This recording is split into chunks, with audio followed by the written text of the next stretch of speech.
So that's your worst. That's interesting. Yeah, I feel there's a problem coming in our future.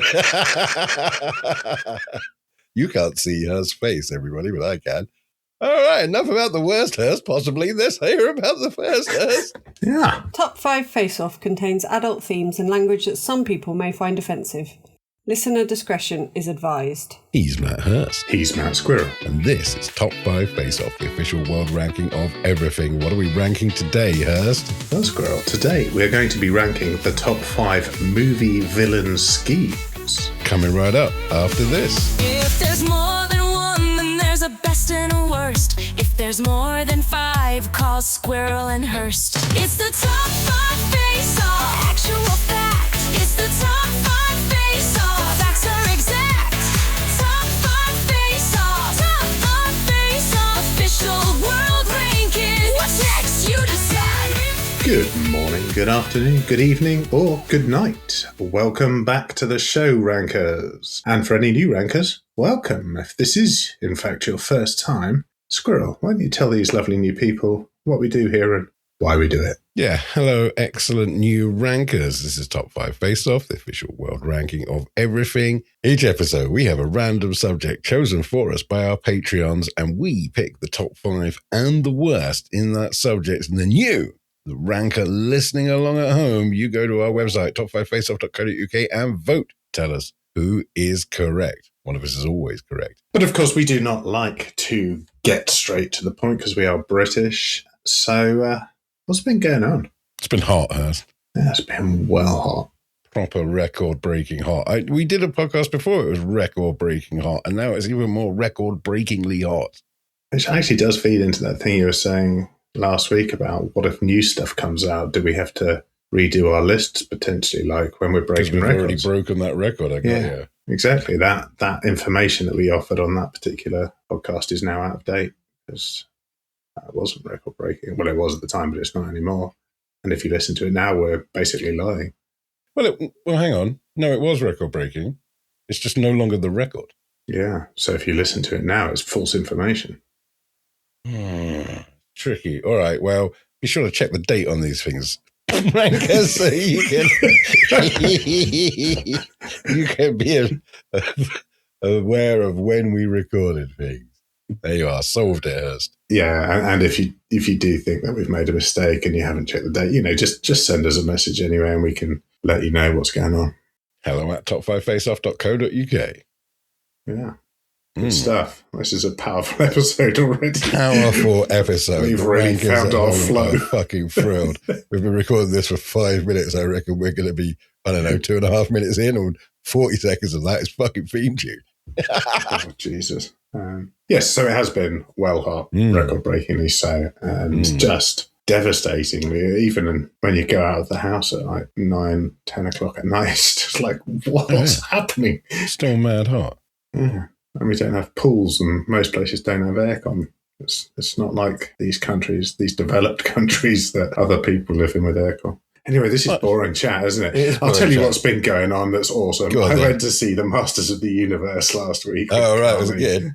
It was fucking brilliant. Hooray. I had such low expectations because obviously the original, the Dolph Lundgren one, was so dreadfully awful that I couldn't really see past, even if it was twice as good as that, it'd be half as good as the worst of the Fast and Furious. So it was, I thought, well, I'll go with it. Carly booked it. And I said that, and it was just so funny. It had that sort of Marvel sense of humour, but it had its own identity, and they kept like the in-jokes from people who watched He-Man back in the day. Skeletor was brilliantly camp, but also evil. It was good. It was just excellently done. All of the characters were just great. And even when we got to the end, I said, I hope they do like an extra bit with the end of the... every episode there was like a lesson. What did we learn this time? And out of nowhere, spoiler alert, Orko turned up and did what did we learn from this one? So, fucking brilliant. Oh, they know what they're doing. Yeah, it was really good. Now, I mean, I'm a happy person and I smile a lot, but I don't laugh very easily. It's you wouldn't think so being on this, but because you make me laugh. But yeah, I laugh quite a lot in that film, and I highly recommend it. Yeah. So that happened, and that was good, and that was much more interesting than the weather. Good. Yeah. What excellent chat so far. Yeah, I feel like this has not been our best work. I'm going to blame the 35-degree heat and say that we are addled. It's true. Well, let's move on before we have to sit in these really hot rooms any longer. Yeah, let's just see what happened last time. All right. Well, we were discussing the absolutely excellent film franchise, The Fast and the Furious, as I'm sure you remember. He loved it, everyone. He loved it. He told me as soon as we went off air that they're his favourite things, but he was just trying to be cool. Anyway, Hurst, we got some comments from last time. I did actually write up all my notes, though, for any Patreons who haven't seen the news. All of my write-ups are now on the Patreon site. Yes, if you want to read just some hate, that's where to go. Some hate-fueled excellence. Indeed. And I feel they adequately summed up my feelings and the plot. That's a little bit of bonus something for there is. Readers. Go right to the end. But anyway, who do you think got in there first with the first comment, Hurst? Meg98. Meg98 says, Tokyo Drift is my favourite. So sad you didn't talk about the car in space. It's true, we didn't even mention the car in space, did we? I'm not sure. No, because it didn't make my... It wasn't bad enough to be Too Fast, Too Furious, but it also was so shit that it didn't... Oh, that was like sick for me. It was so good. Fucking loved it. Boosting in space. Amazing. I did actually send a screenshot of that car in space to Squirrel with the words, and Jesus wept. So we did acknowledge that privately. Sorry, we should have acknowledged it more publicly. I mean, besides making it the literal cover of the podcast episode you clearly haven't listened to. Yeah. Because you wrote, and Jesus wept, and I replied, with joy. Yeah. But it's true. We were really at opposite ends of that. We very much were. Anyway, that was over for you, Hurst. Lovely. I have equal disdain for the F and F series, which I think is a clothing line from Sainsbury's, is it not? I feel for Hurst this week. He gets my sympathy vote. Cheers, cough. Now, rankers and number ones, cough. We specifically said, don't vote for us. Vote for the things we say. Trooper, voting for Hurst purely because it will be funny if he wins this week. Thanks, troops. Now, look, again, you seem to be missing the point. Yeah. Let's see if someone can do it right. Money Slinger. Appreciate the effort Hurst put in for a series he clearly hated. There you go. That was a lot of effort and a lot of hate. But ultimately, Hobbs and Shaw deserve the top spot. Also, I know it doesn't count, but man, does the second film suck. Spot on, guys. That's from Money Slinger. Thanks, Money Slinger. You voted for me. Good? No, boo. But still, well done. You've done it right. You did do it right. You did do it right. But also, if other people hate it and didn't watch them all, they just have to go on what we said, and maybe what I said resonated more. And another vote for me from Ohio. He just simply says, family. Yeah, family. Brilliant. And that's all the comments. There's not many comments that time. Gosh. Who do you think the winner is? You've got 3 comments. I've got 2. I mean, I'd love to care more, but yeah, me, maybe, because of the hate. Hurst, I have 23. You have 25. Yes. That's excellent. Man. There you are. So, the official top 5 Fast and Furious films, please, Hurst. Oh, crap. Okay. From 5 to 3. Who cares? Because they're all exactly the same. At number 2, Fast and Furious presents Hobbs and Shaw. And at number 1, the best of a bad bunch was The Fast and the Furious / Point Break. Yay, it is official. There we are. Now you don't ever have to think about them again until Fast 11 comes out early next year and you rush to the cinema. I don't need to think about that either. I know what happens already. Well, speaking of knowing what happens, Hurst, shall we rate some evil villain schemes? Well, let's do that. Hurst, I hold upon my hand the Queen of Destiny. Anyway, I'm going to flip it and see which of us goes first. Let's do it. How will I know? Wow, that's easy. Squirrels have tails. Heads first. Up it goes. It's heads for Hurst. Normality has been restored. Now, this one's been an interesting one because obviously you've seen a lot of films out there, and unlike Fast and Furious, there wasn't a finite number that you had to watch to know. It's just, well, you have a little look out there, see what people are saying, try and remember what things you've liked. But there are a lot of things that make a good villain scheme. But I've narrowed it down to 5 core elements, so I could then narrow the field and focus on what makes each scheme special. Oh, damn. And I have, for each of my schemes, scored in not an out of 10 in an old school A to F, the 5 fields, which are ambition, ingenuity, commitment, execution, and impact. God damn. Well, I needed a way to try and split it up. I did struggle a bit. But banging straight in at number 5, I have got a really controversial one.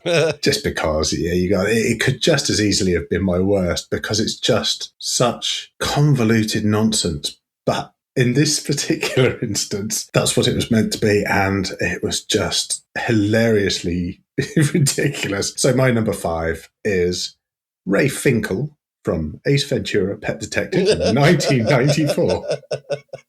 The scheme is... Okay, good, because I'm struggling to remember. Ray Finkel was once the kicker for the Miami Dolphins. In the final seconds of the Super Bowl, Dan Marino placed the ball with the laces facing the wrong direction. Laces in, right? Right. Bad. Finkel missed the field goal, the Dolphins lost, and his career effectively imploded. Over the following 10 years, he constructed an entirely new identity as the ball-busting Lois Einhorn, joined law enforcement and rose up to lieutenant, or as the Americans like to say, lieutenant, of the Miami Police Department so he, as Lois, could cover his future crimes of kidnapping the Dolphins' mascot dolphin, Snowflake, which is only a distraction so he can abduct the quarterback Dan Marino so he can't play in the Super Bowl and the Dolphins lose. Yes. That's right. He also murders a guy along the way because he was close to discovering the truth about the kidnapped dolphin, which is more of a malfeasance, but, might as well crank it up to murder. And the whole thing was because he missed a field goal. And it wasn't even really his fault. It's just so excellently petty and unnecessarily complicated and, made me laugh. It's a very original scheme. There's been a lot of bad guy schemes out there over the years. A lot of them are based on various themes of money, power, vengeance or whatever, and this one hits the vengeance note, but really for very petty reasons. So anyway, my scorings were ambition, D-, really, because it wasn't a brilliantly evil plan. It was just D-. Ingenuity, A+, absolutely A+. Commitment, A+ all the way. 10 years of planning just to try and ruin a Super Bowl for someone. And then execution, B, because actually for the vast part did well. And then impact, F, because who cares? Nothing happened, right? Yeah. Yeah, nothing happened. And even if it had been a riotous success, only Dolphins fans would have cared. Yes. And becoming lieutenant within 10 years of joining that's really good going. Should have just stuck with that career. That's a pretty decent career rise. Yeah. Maybe let go of your past and just be Lois Einhorn. Number 5, Ray Finkel. Alrighty. So for my number 5, I have Jigsaw from the original Saw movie. Yeah.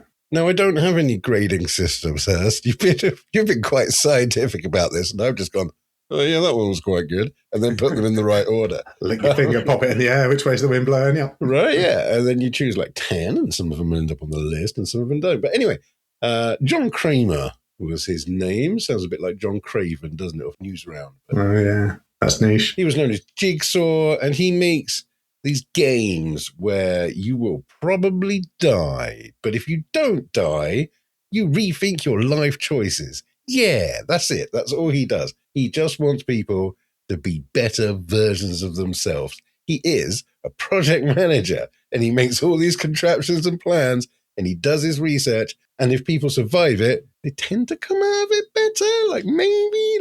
They have PTSD now, but they're not as selfish as they were. So that's good, right? Number 5, Jigsaw. Good trade-off. Right. Oh, fair enough. Yeah. My number 4 is a classic villain, Lex Luthor from Superman, the 1978 movie. Okay. The scheme. Lex's scheme is complex, but based on simple economics. Land is valuable. beachfront land is really valuable. Therefore, if you could somehow create thousands of miles of new coastline, you could become unimaginably rich. So he purchases vast amounts of cheap desert real estate in the American Southwest before stealing 2 nuclear missiles. He then plans to detonate one along the San Andreas Fault, triggering a catastrophic chain reaction that will cause California to break away and sink beneath the Pacific Ocean. With California gone, Lex's worthless desert suddenly becomes the new west coast of America. It's actually a brilliant scheme. And why is it brilliant? Well, beneath the comic book madness, the logic is surprisingly coherent. Every step leads naturally to the next. Buy cheap land, create demand, profit. So, it's creative, it's audacious. The beauty of the plan is rooted in a genuine economic principle. Lex understands that scarcity creates value. He simply decides to manufacture scarcity by deleting California. It's good stuff. Unfortunately, he gets right in his own way. So after doing all the hard work of acquiring the nukes, kryptonite, both of which are extremely difficult to obtain, yes, he manages to trick Superman into coming to his secret lair, opening the safe full of kryptonite, and effectively being made completely impotent. To have achieved that was amazing. All he has to do is kill the now totally neutralized Superman and complete the plan. But like a prized turd, Lex struts off and leaves him slowly dying and entirely rescuable by the easily influenced Ms. Tessmacher, who promptly rescues him. Superman recovers and thwarts Lex. What a plum. So, ambition, B. It's good stuff. Ingenuity, A+. Commitment, B+, because he did a lot of good work along the way before, shooting himself in the foot. Execution, C-, because he did so well, but just schoolboy Bond villain error. And then impact, B+. If it had succeeded, it would have been world-changing. He would have become the richest man in the world. He would have been known all over the world. I mean, people might have been annoyed with him, though. He might have gone to prison. But anyway, or he might have become president. You never know over there. Well, same old. So, yeah, it was so close. But good stuff from Lex. That's good supervillain stuff there. So number 4 is Lex Luthor. All right, there we go. But we're not worrying about the fact that he is, radiation poisoned his shiny new land, or at least a bit near it. I mean, details. Right. just scrub that up, right? We'll figure it out. This was in the 70s. Maybe, they didn't know about that stuff. Yeah, maybe the nukes were cleaner back then. All right, my number 4 is a bit niche-est. Oh, I like niche. It is The Rich People in Stark, which was a movie based on a book by Ben Elton. It was also a mini-series. It was a mini-series, and then they took some bits out and stuffed it all together, and it became a movie. But anyway, Stark was based on Ben Elton's debut novel, out in 1989. Basically what happens is the rich people, who of course have been lying about how bad their stuff is for the environment to make sure they can make as much money as possible, they realize that the Earth's going to fucking die and there's nothing they can do about it. So what they decide they're going to do, they're going to disappear into space on star arcs, or Starks, right? You get it. And leave everybody else to just fucking deal with the problems. But what? They couldn't actually afford it, which made them very angry because they're a bunch of very rich people, like 30 or 40 richest people. So what they do is they engineer a stock market crash by selling off all their shares really, really cheap, and everything collapses, and on paper they become really poor, but they're still now there compared to everyone else fucking super rich, and they can build their star arcs and disappear into space. Fuckers. Fucking rich people, man. Fuck up the planet. And then just like, oh no, we broke it. Okay, off we go. Have fun. Pause. Man, I hate them. And they spoiler from something that came out in 89, and they fucking got away with it. Damn. I actually really respect that in bad guy schemes when they get away with it. Yeah, right? Yeah. You're not going to stop them. They're fucking billionaires, right? And this is hang on, let's do some quick maths. What is that? 1, 11, 37 years ago this was written. Fuck, it could have been last week, couldn't it? Didn't you watch this in the news about that trillionaire twat? Yeah, right? I mean, how is this? Well, let's hope it's not happening now. But yeah, private lifeboat. Fuckers. Hate them. Good work, Ben Elton. I mean, it's sort of right in process, isn't it? It's like, no, the climate thing is a hoax, say all the billionaires who want to make more billions from their climate-ruining shit. Yeah, and make everybody else poor in the process. Just even poorer. Fuck you. Oh, my God, I hate them. I hate rich people like that. These imaginary rich people that don't exist. They made me so angry. So there we are. Number 4, The Rich People. Ben Elton, Stark. Excellent. There you are. Read it. It's good. If you haven't read it, do that. Go read it. My number 3 is Biff Tannen from Back to the Future Part 2. Which one? There's like Back several. to the Future Part 2. Like just there's several. Yeah. Okay. They're all involved. It's like, but it's the same guy, just at different ages. But or different timelines, right? Different timelines and different... Right. Anyway, I mean, mostly old Biff. Like, if we're going to get into the specifics, old Biff is... Not rapey Biff. All right. not rapey Biff, no. Okay. Old Biff from Back to the Future 2. The scheme... When elderly Biff, that's nice, isn't it? When elderly Biff discovers a sports almanac containing the results of every major sporting event for the next 50 years, he immediately recognises the opportunity. Using Doc Brown's time machine, which he intuitively knows how to use and fuel, he travels back to 1955 and gives the almanac to his younger self. That's it. Absolutely simple. Young Biff then spends decades betting on events he already knows the outcome of, accumulating enormous wealth and influence until effectively he owns Hill Valley. Now, the genius is the simplicity and the purity of the execution. He sees an opportunity and he just goes for it. No planning, no risk assessment, no second guessing. He grabs the almanac, gets in the car, and for probably half an hour's work and zero time lost, he's a millionaire. The most impressive part is he wins completely. Absolutely. When Marty arrives in the alternate 1985, Biff's empire is already built. The casinos exist, the money exists, the influence exists. The plan worked exactly as intended. The heroes actually have to travel through time after the fact to undo what he's already accomplished, which is cheating. More on that later. Ambition, B. Yeah. Ingenuity, B. Commitment, A+. Just pure execution. Being able to work out how the fucking DeLorean worked. Do you see how many buttons are in that thing? Yeah. How in God's name? You'd have never figured it out. Just initially, oh God, no. I could have got the doors on. I could have switched it on. Turned that engine on. I could have driven it. Yeah, it was a pretty normal car for that bit, wasn't it? Yeah. And at that point, it had Mr. Fusion as well, didn't it? So it's like knowing to put like banana hopefully that was already in charged, right?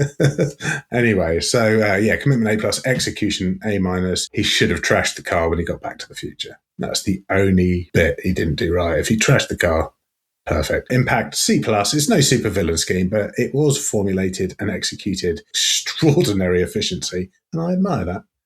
So, number 3, elderly Biff from Back to the Future 2. Good job, elderly Biff.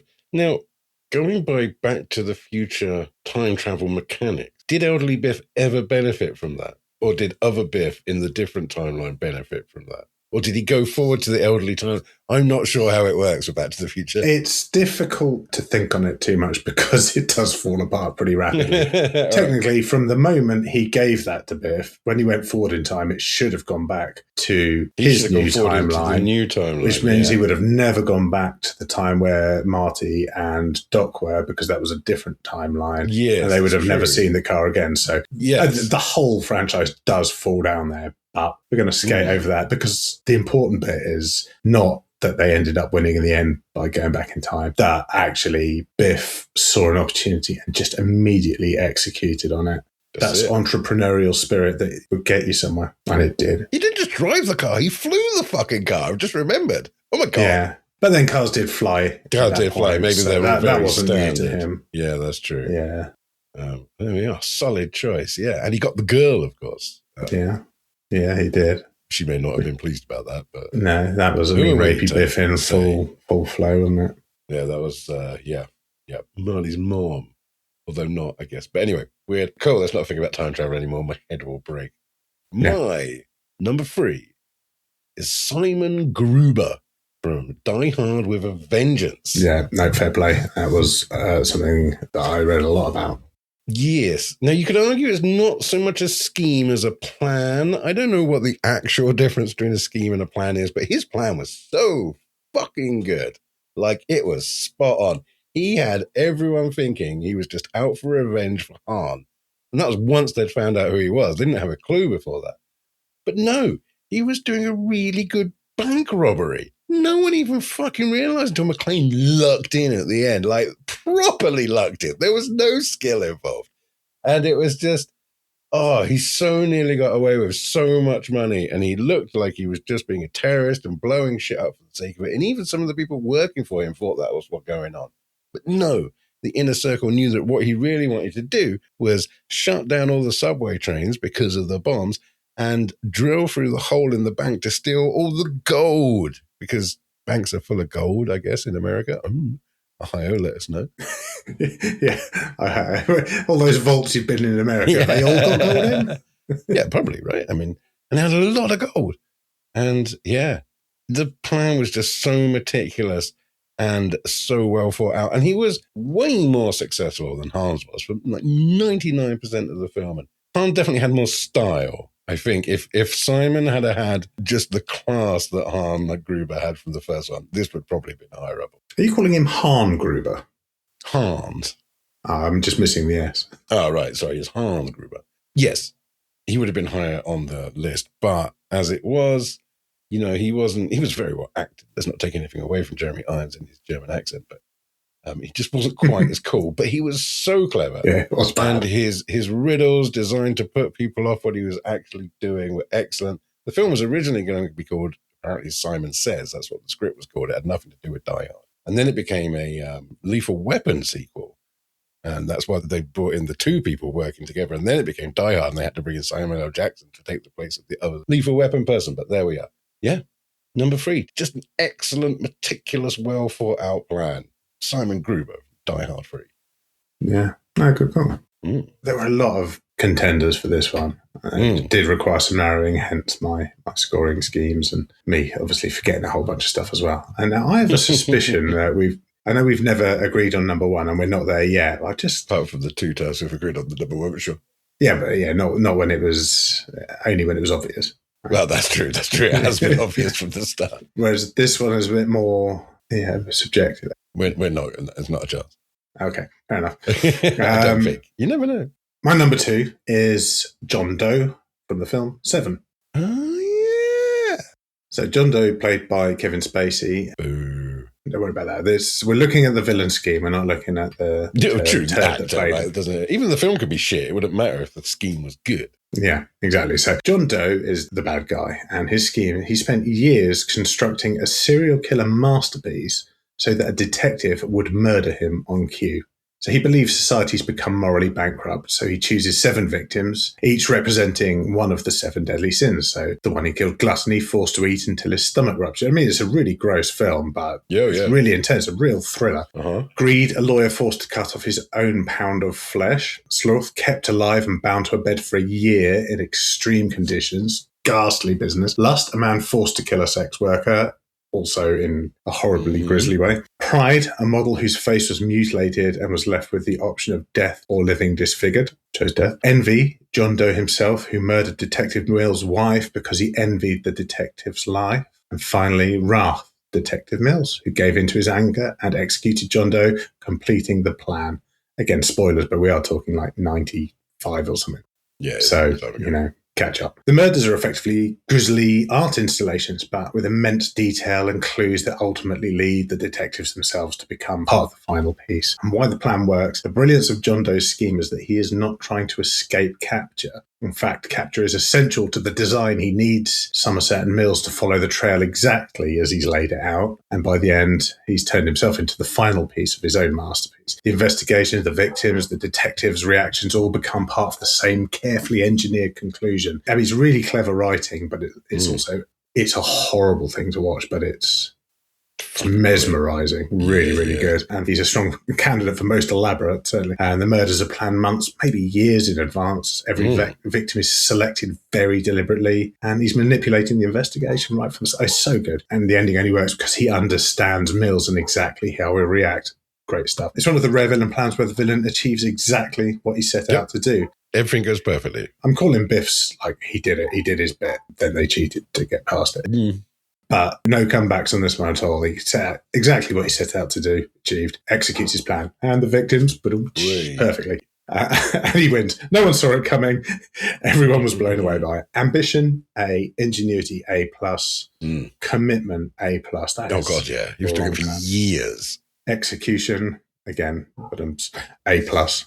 Impact, C+. It's great, but it is small scale in terms of global impact and how much it would make the news in other places. But the scheme itself is brilliant. That doesn't take away from it. It's my number 2.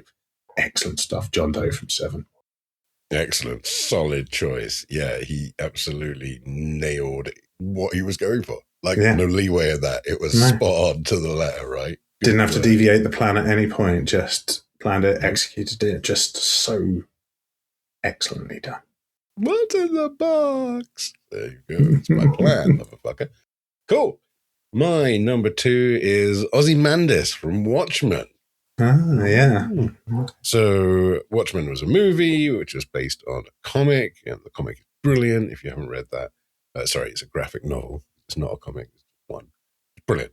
Absolutely superb. And it's about superheroes and vigilante fighters, and what would they be like if they were more realistic, like psychologically fucking damaged, and just basically doing what they like some of the times because no one can stop them. Ozymandias was the smartest man in the world. He was also an excellent acrobat for reasons. This was based around a slightly alternate universe where the space race didn't really take off, and we're on top of things today. Cold War was looming, right, between Russia and the US. And Ozymandias didn't want this to happen because A, he wanted people to live through the decade, and B, he was very rich, and he thought that he would be poor if that happened. But it was generally more about the people. He was doing it for kind of good reasons. And what he did is, in the movie at least, he engineered it so one of the superheroes, it looked like, attacked New York. And the destruction was so much that Russia was like, Christ, you need any help and shit like that. And then Russia and America just high-fiving and hugging, possibly like they are in real life. Sorry.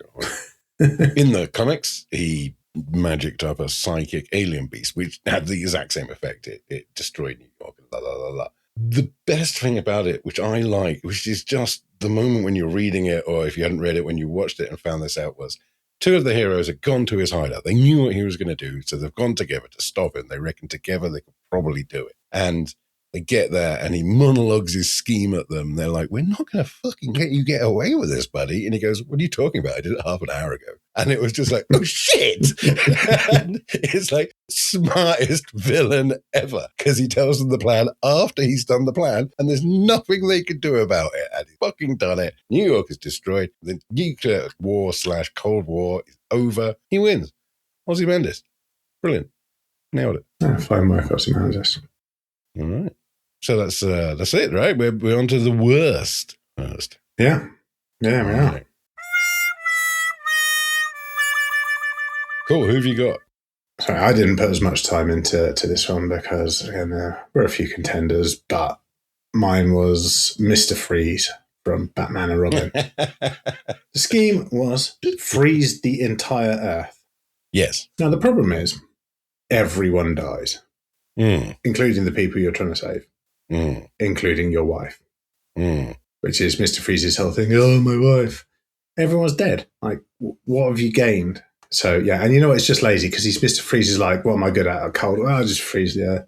That's going to be my plan. So, yep. Because my name is Freeze. It's a bit on the nose, isn't it? What killed the dinosaurs? The Ice Age. So, yeah, and in terms of, I suppose ambition is quite highly scored. That's pretty fucking ingenuity, ambition. E-. Commitment didn't really get anywhere. Execution rubbish. Impact, it would have been impactful, but it was just bollocks. Fuck you, Mr. Freeze. Yeah, fair. I've got niche again, Hurst. I had Thanos from Phase 1 of the Marvel Cinematic Universe. Just the entire fucking thing. Fuck is he doing? What are you doing, Thanos? You stupid giant idiot. He's a fucking talking great Titanic. No, he's literally a Titan, so I can't say Titanic. He's enormous. He's fucking super hard, super smart, super fast. He's got all these magical crystal stones on his glove that let him do anything he wants. And what he wants to do, because he thinks overpopulation destroyed his planet where he came from, called Titan. He is going to get rid of every other person, every other living thing across the entire universe. That's his plan. That's it. Because then there's more resources. Well, just double the fucking resources, you pleb, right? Then no one dies. Excellent. Also, if there's double the resources, any living things kind of grow rapidly to fill up the amount of resources they have. People who are smarter than me reckon that Thanos' solution would have lasted about 9 years and then would have been right back where we were. And he's done all of this. And he did do a lot. He went through a lot of shit to get himself in the position where he could, and half of all the people vanished. But no, why the fuck? Just bring your planet back with your magic. Fucking just absurd. Piss off, man. Oh, I see. There we are. Oh, well. He has the power of a god. And he was like, oh, there's too many people in the pub. I'm going to get rid of some of them, and then half of them are gone. Oh, okay. So that's your worst. That's interesting. Yeah, I feel there's a problem coming in our future. You can't see Hurst's face, everybody, but I can. All right, enough about the worst Hurst, possibly. Let's hear about the first Hurst. Yeah.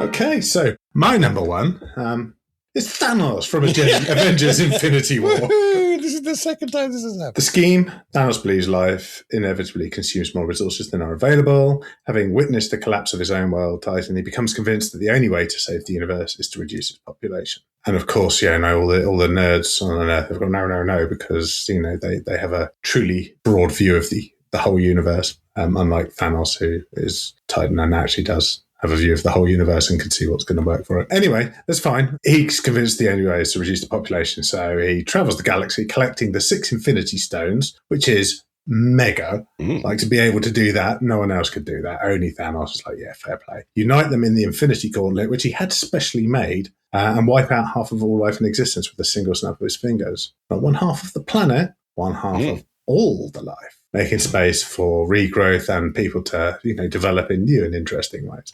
Why it's brilliant. Most movie villains want something for themselves. They want money, power, revenge, immortality. He has all the power in the world, and his plan isn't conquering the universe, it's saving it. So that immediately elevates the scheme, because every sacrifice he makes is in services of what he sees as the greater good. So as a project, it's remarkably elegant. Identify the problem, acquire the tools, execute the solution, retire. Good stuff. And that's what he does. And for all the things you just said, I entirely disagree. I think you could double the amount of resources, but where are you going to put them all? Doesn't matter. It doesn't matter. He can do that. People still won't have access. Like, what? You just have to remake the whole thing. Then everyone's different anyway. He can do that. Yeah. But then, how's that any better? Then if everyone has to be completely different, like completely new set of people, you're like, start again. It's kind of what he did. But why did he do it? It makes no sense. It's such a bad plan. Thanos.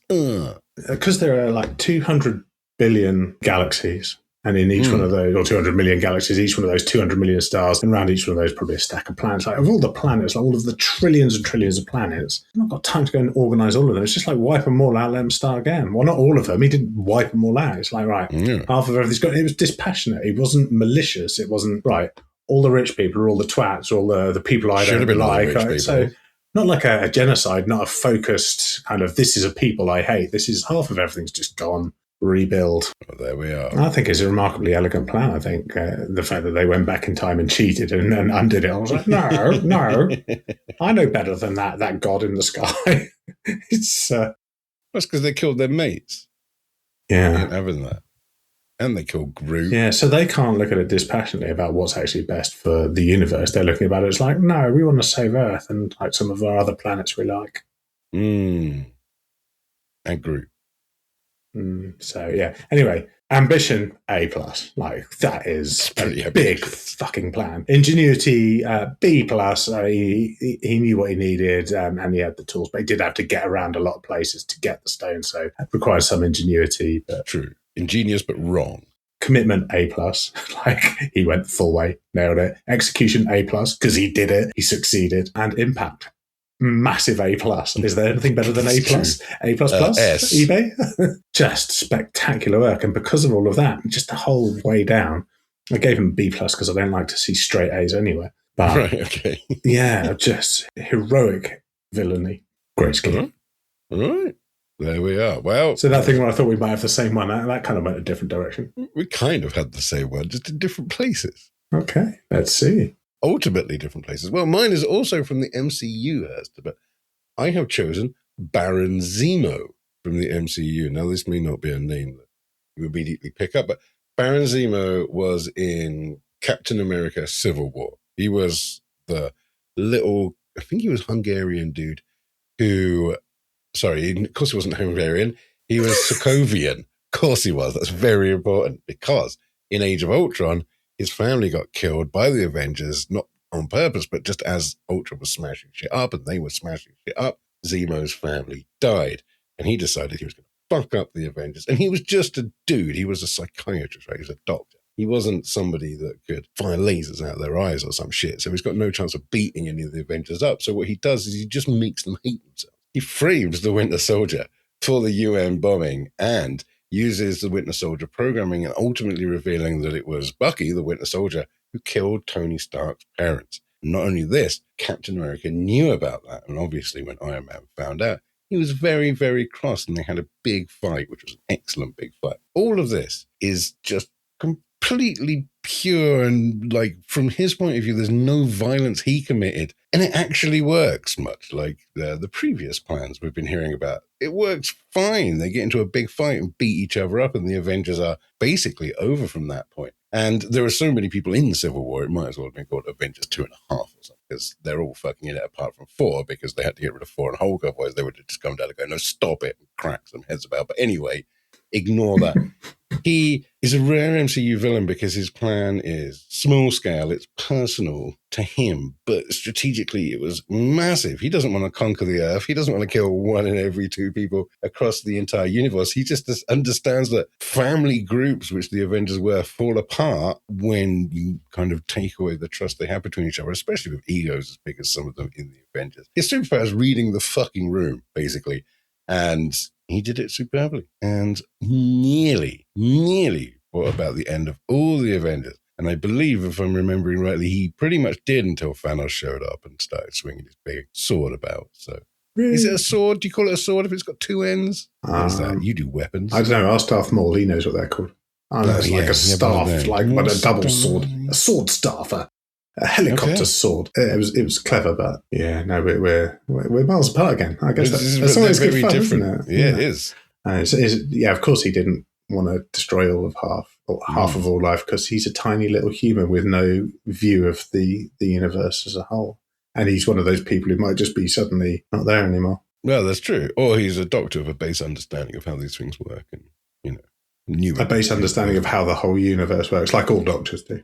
Well, apparently the whole universe works in exactly the same way because there are resources and we use them up. Yeah, based on our view from a tiny little planet. No, that was Thanos' whole plan. Oh, right. I thought you were your little doctor's guy. Oh, no. It's Zemo. Would you like a fact and an estimated fact about Baron Zemo? Oh, fuck, yeah. I better do some quick typing in a second, haven't I? Fact. In the comics, he was called Helmut Nemo, but they changed the name because of Finding Nemo and Finding Dory, the incredibly popular films. Or fact. In the comics, he was incredibly flamboyant and had a purple mask and kind of pranced about. Very different to the down-to-earth dude he was in the movies. Oh, yeah, I do like the idea of that. Like, even if I'm wrong, I'm going for that because flamboyant purple mask, that does sound very graphic novel friendly. Oh, no, they're comic books for the Avengers. Well, you're right, anyway. For whatever reason, he wore a purple mask and he kind of pranced. Yes, Nemo, he was always called Helmut Zemo in the comics. Would you like to hear some facts and estimated facts about Infinity War? Oh, yes, I would. Fact. The Wakandan war cry, Yabambe, is Joseph for Hold Strong. Fact.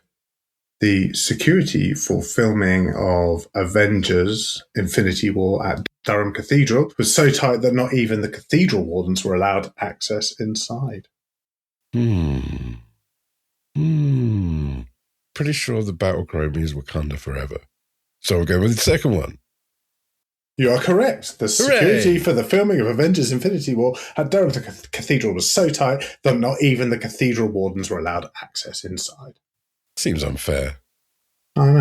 It's their house. All right, cool. But we are done, right? It's time to That's it for the ranking, and now we're just on to the sign off of the show and the last bits. We need to find out what we're going to be doing next week. Well, there's only one way of doing that, Hurst. That means we have to spin the wheel of decision.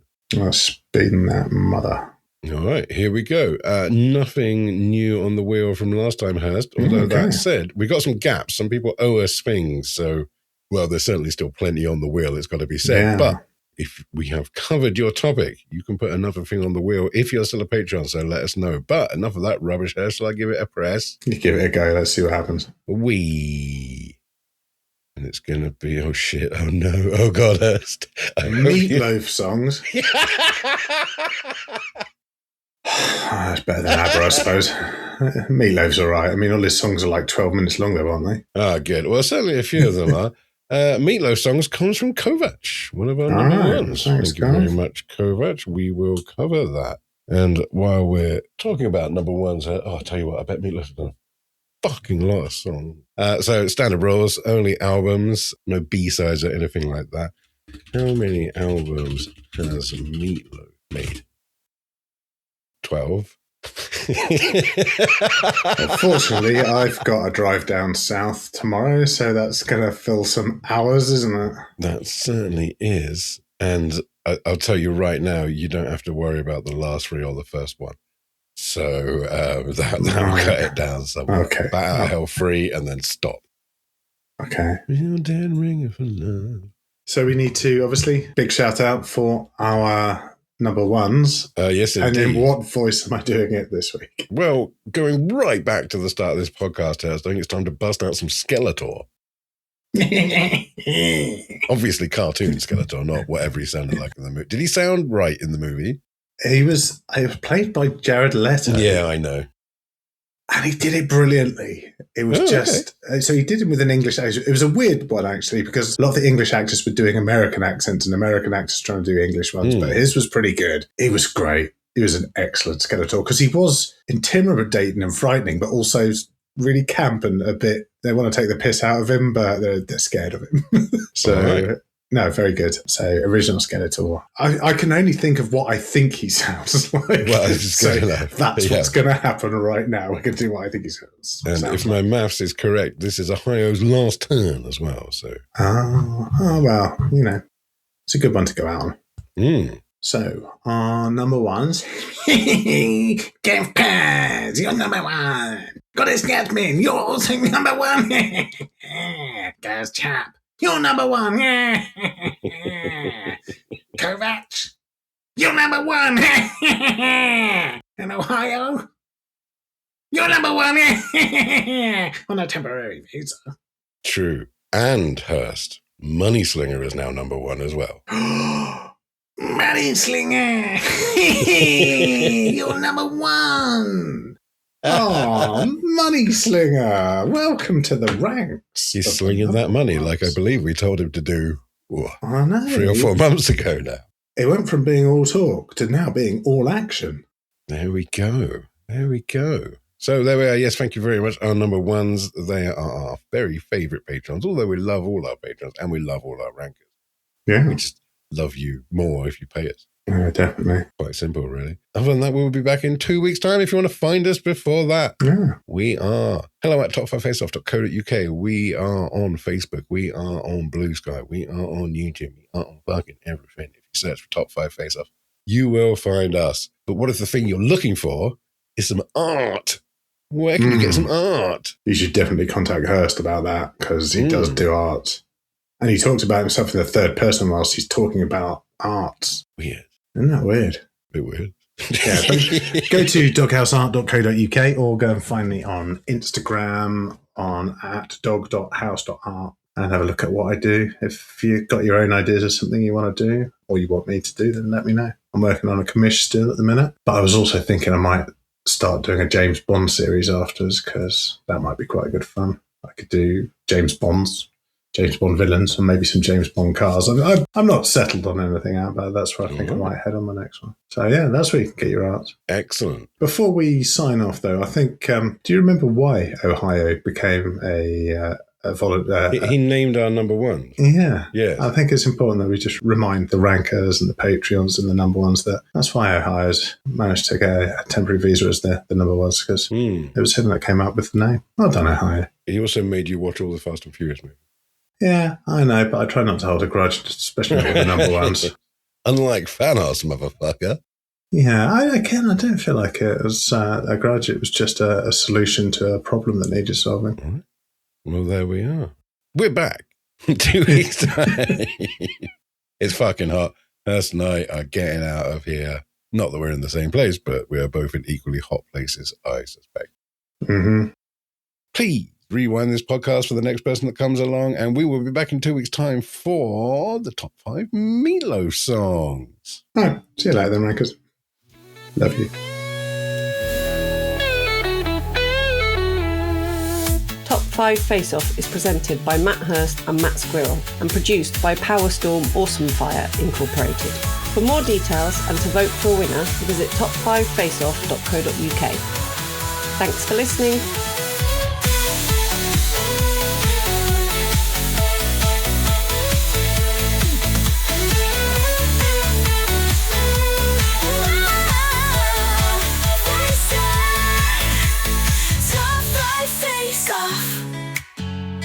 Top 5 face off.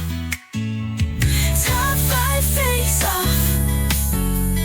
Top 5 face off. Thanos could have just created infinite Gregs and solved the problem. Yeah, hello, excellent new rankers. This is Top 5 Face Off, the official world ranking of everything each week. Nope. Each episode, we get it. No, fucking hell.